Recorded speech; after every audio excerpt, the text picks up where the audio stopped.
when the bow is taut. It hasn't been shot yet, but the power is there. And you can shoot the bow in many different directions.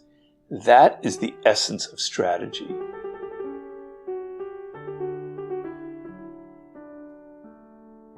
So another person who had a very big effect on me is the great ancient Chinese strategist Sun Tzu. I did the 33 Strategies of War. I don't obviously know Chinese at all, and I never pretend to. It would be one of the great achievements of my life if I could. But what I wanted to do was, I had this feeling in reading The Art of War in these translations, these slim volumes, was I'm missing something.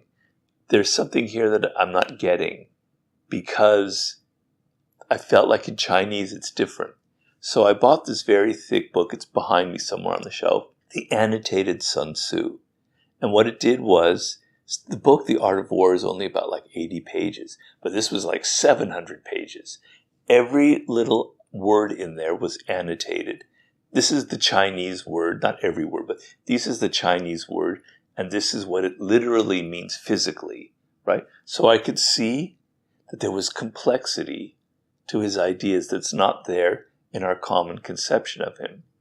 And so he opened up this idea to me as I was reading this book, that strategy, there are levels of strategy, right? There are people that are pretty good at it. They can think ahead. They can plan ahead. Not bad.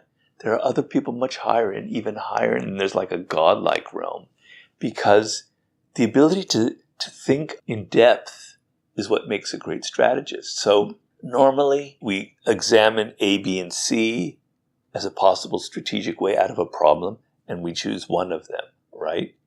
But we don't go into great depth. We don't think, oh, if I choose B, then X will happen, and X will lead to Y, and Y will lead to Z. Okay, so Sun Tzu wants you to focus on all of that incredible depth.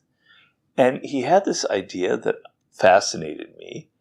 I'm sorry, as I said, I'm getting old, but he had a word in there that I used in 33 Strategies. I don't remember. It was like Shia or something like that, where he was talking about power in the sense of as a potential force. So in strategy, he compared it to a boulder that's sitting on top of a mountain, and that at any moment it could fall.